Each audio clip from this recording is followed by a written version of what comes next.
Bonjour à tous, j'espère que vous allez tous bien. Aujourd'hui, comme vous pouvez le voir, on va refaire le nœud. C'est exactement le même carton, mais cette fois-ci, on va le faire en point ouvert. Au passage, merci à Véronique de m'avoir donné l'idée. Le point ouvert est également pour les débutants. Il est même encore plus simple que la vidéo qu'on a fait précédemment. Donc vous pouvez le faire tout de suite après avoir acheté le kit de démarrage. J'ai préparé 8 paires de fuseaux, soit 16 fuseaux en tout, avec cette couleur-là. Donc rappelez-vous, pour le nœud, j'ai créé un kit de fils que vous pouvez retrouver sur mon site ladentelledelila.wifeo.com. J'ai mis donc mon épingle ici, je vais vous faire un gros plan tout de suite. Alors pour démarrer, j'ai oublié de le dire, mais le carton comme d'habitude, vous l'imprimez de la rubrique carton du site internet. Ensuite vous le collez sur un carton un petit peu plus épais.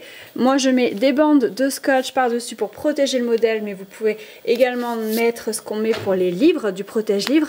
Et ensuite vous mettez le carton tout en haut et centré par rapport à votre galette. Ensuite donc j'ai mis une épingle ici. Pour faire les fuseaux, il y a une vidéo explicative qui s'appelle Faire les fuseaux dans la playlist Technique et Points sur ma chaîne YouTube La Dentelle de Lila. Je ne vais pas le remontrer parce que c'est assez long à faire, mais je vais vous montrer comment faire le point ouvert.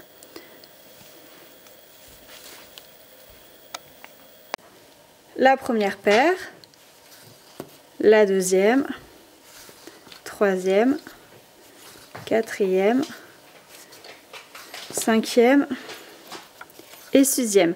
J'en ai fait deux de plus, mais avant je vais voir si on aura besoin de ces deux paires ou pas.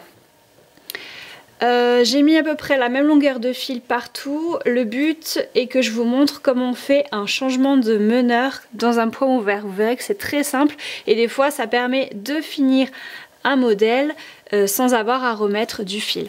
Donc toutes les petites techniques pour agrandir le fuseau, pour le rétrécir, pour rajouter du fil en cours d'ouvrage, etc. Tout ça est expliqué dans la playlist Technique et Points.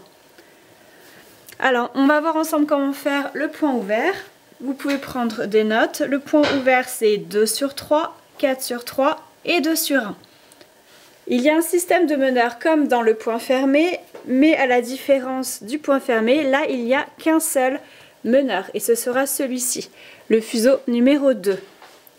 Donc ce fuseau numéro 2, vous pouvez mettre un petit élastique, une marque dessus, vous allez toujours travailler avec lui. On travaille malgré tout toujours par paire, ça ne change pas par rapport au point fermé. Je suis à gauche, je vais aller à droite, le but c'est de faire les zigzags qui sont sur le modèle, de gauche à droite, de droite à gauche, etc. Ce fuseau, vous l'aurez toujours, il faut le faire traverser. Si à un moment donné vous l'avez plus, c'est que vous êtes trompé quelque part. Donc il faut toujours avoir une petite marque dessus pour être sûr que vous n'êtes pas trompé. Le point ouvert, quand vous êtes trompé, ça fait un gros trou. Donc en fait, on s'en rend compte quand même assez vite. Donc n'hésitez pas, vous pouvez défaire la dentelle et ensuite la refaire. Quand on est débutant, ça arrive de faire des erreurs dans le point ouvert, c'est pas très grave. Le but c'est de le refaire plusieurs fois jusqu'à ce que vous y arriviez complètement. Donc là, ma paire où il y a le meneur est à gauche. Le but c'est de la mener à droite. Donc je vais prendre la paire qui suit. Et je vais me retrouver ici avec 4 fuseaux. Fuseau 1, fuseau 2, fuseau 3, fuseau 4. Et on a dit qu'on allait faire le point ouvert. Donc le point ouvert 2 sur 3. Ce qui veut dire qu'on prend le fuseau numéro 2. Donc 1, 2, 3, 4. 2 sur 3. Je le passe par-dessus le troisième. Ensuite 4 sur 3, 1, 2, 3, 4. Je prends le quatrième, je le passe par-dessus le troisième. Ensuite 2 sur 1, je prends 1, 2, que je passe par-dessus le premier. Et j'ai terminé. Je travaille toujours avec mon meneur, qui est ici. J'en laisse 2, j'en prends 2 autres. Ce fuseau-là a traversé déjà cette paire. Et je continue, j'ai toujours 4 fuseaux, 2 sur 3, 4 sur 3, 2 sur 1. J'en laisse 2, j'ai toujours mon meneur ici, et j'en reprends 2. J'ai toujours 4 fuseaux, je les agrandis pour qu'ils soient à peu près à la même taille. Donc, au début c'est pas évident, vous allez tirer d'un côté, ça va bailler de l'autre, mais au bout de quelques rangées, ça va se mettre correctement. Alors je recommence, 1, 2, 3, 4, je fais le 2 sur 3, le 4 sur 3, le 2 sur 1, et j'ai fini le point ouvert. J'en laisse 2, j'en reprends 2.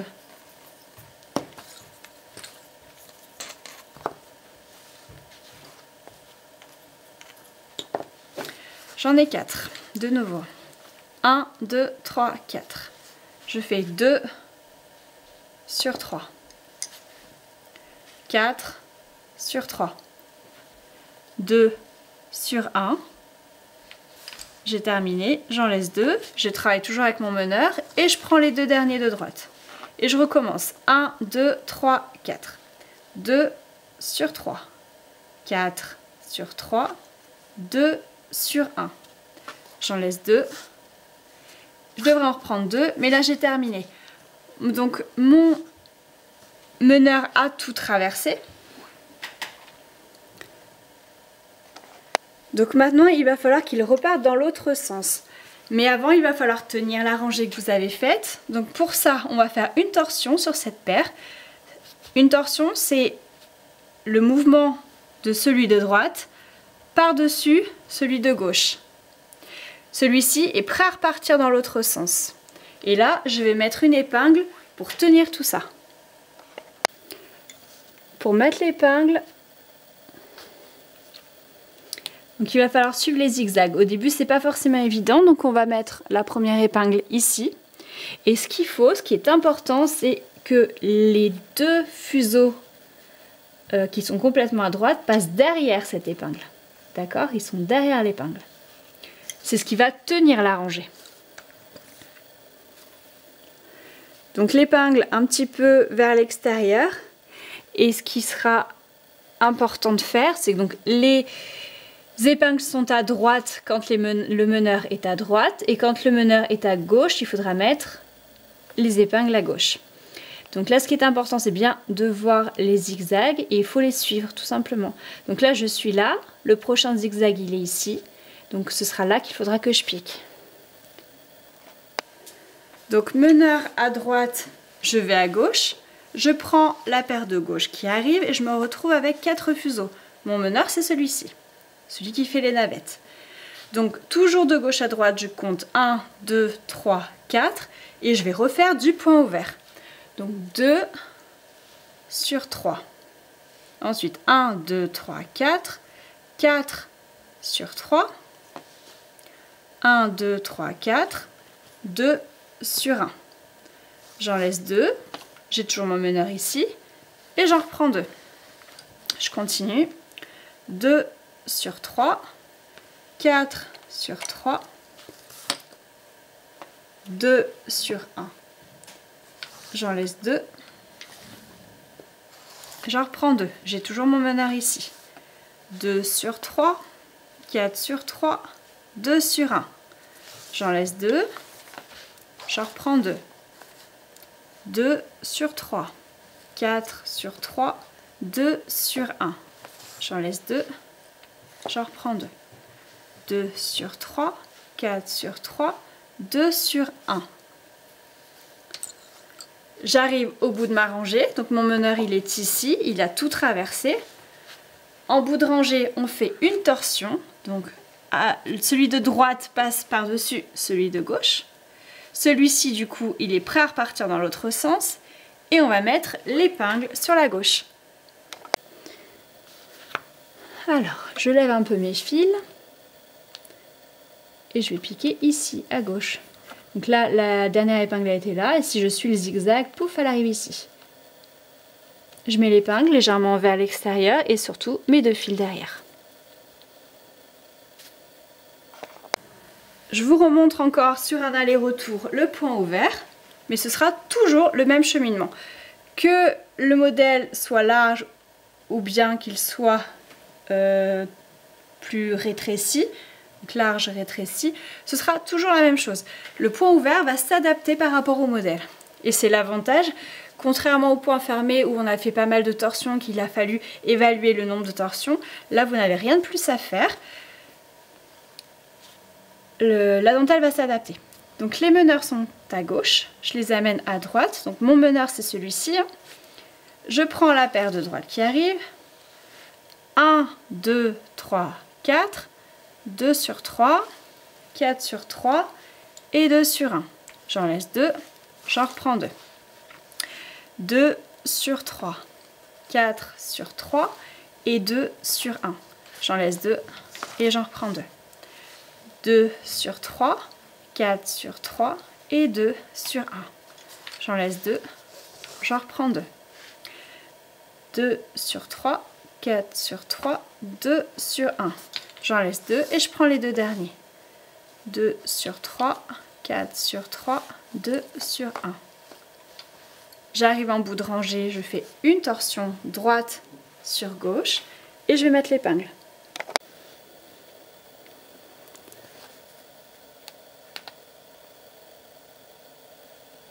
Les deux fils derrière l'épingle, je suis bien le zigzag qui amène à droite.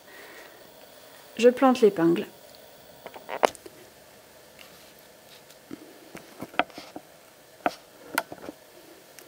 Et je retourne à gauche. Mon meneur c'est celui-ci, il est prêt à repartir, d'accord? Donc quand vous arrêtez un travail, j'ai oublié de le dire, quand vous arrêtez un travail, parce que vous n'allez peut-être pas forcément tout faire d'un coup, arrêtez avec les meneurs sur un côté. N'arrêtez pas en plein milieu, ça va de soi. Sinon vous n'allez pas trop savoir comment repartir et ça va être plus compliqué. Là, si vos meneurs sont à droite, que l'épingle est mise, vous savez que vous devez aller sur la gauche. Donc on va recommencer. Les meneurs sont à droite, je vais à gauche, je prends la paire qui arrive et je compte dans ce sens. 1, 2, 3, 4. 2 sur 3, 4 sur 3 et 2 sur 1. J'en laisse 2, j'en reprends 2. 2 sur 3, 4 sur 3, 2 sur 1. J'en laisse 2, j'en reprends 2. Donc je travaille toujours avec celui-ci. 2 sur 3, 4 sur 3, 2 sur 1. J'en laisse 2, j'en reprends 2. 2 sur 3, 4 sur 3, 2 sur 1. Et enfin pour terminer, 2 sur 3, 4 sur 3 et 2 sur 1. J'arrive en bout de rangée, je fais une torsion, droite sur gauche, et je mets l'épingle. Mes deux fils toujours derrière l'épingle. Alors, on a fait 2 allers-retours ensemble. Je pense que vous avez compris le principe. Si ce n'est pas compris, l'avantage de la vidéo, c'est que vous pouvez la remettre à zéro pour revoir le début et pour revoir le cheminement. Donc là, du coup, je vais vous laisser quasiment jusqu'en bas. Si je vois qu'il faut rajouter des fuseaux à ce niveau-là, dans ce cas-là, je ferai un petit aparté en vidéo. Sinon, je vous retrouve tout en bas du modèle, toujours avec le même point, le point ouvert, et on fait ça jusqu'en bas. Pour les personnes qui ont déjà fait de la dentelle, qui connaissent un petit peu mieux les points, etc., vous pouvez faire éventuellement une bordure d'épingle à 4, une bordure tout simplement en faisant du point fermé sur les côtés pour délimiter un peu plus les bords. C'est une option qui est faisable. Voilà, pour les autres, si vous débutez, vous restez dans le point ouvert. C'est ce que je vais faire aussi et je vous montrerai le résultat final. Alors, je suis arrivée quasiment à la fin. Je voulais vous montrer 2-3 choses. Déjà, d'une part, on va faire connaissance avec cet outil qui permet d'enfoncer toutes les épingles. Donc quand on fait un petit peu de dentelle, là vous allez faire 5-6 rangées, vous pouvez enfoncer les épingles au fur et à mesure. Par contre on n'enfonce jamais les 2 dernières épingles de chaque côté, tout simplement parce que là c'est ce qui va tenir le fil. Si vous les enfoncez, le fil va passer par dessus et ça va déformer la dentelle.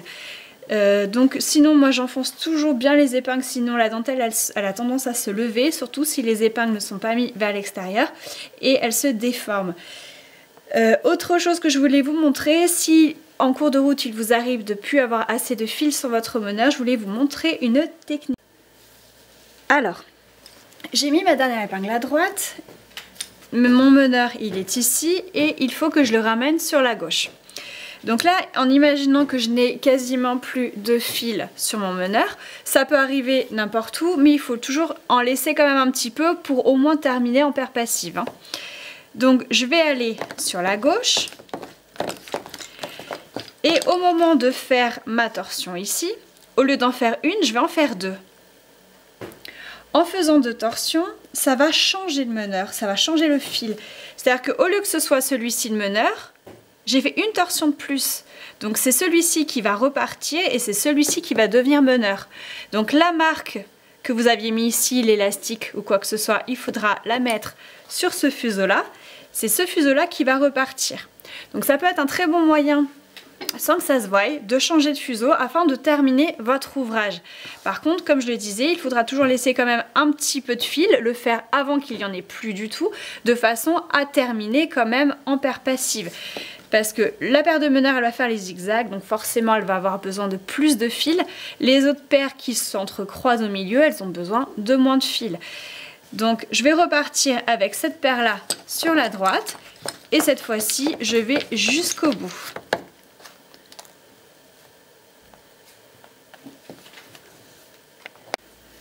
Et voici le modèle complètement fini. La dernière épingle, je l'ai mis donc tout au bout de la pointe ici. Pour arrêter le modèle, on va faire quelque chose de très simple. On va faire un rouloté. Donc pour faire un rouloté, on prend tous les fuseaux en paquet sauf un. Moi, je garde celui de droite parce que je suis droitière. Et en fait, le but, ça va être de passer le fil autour des autres fuseaux et de le ramener dans la boucle ici.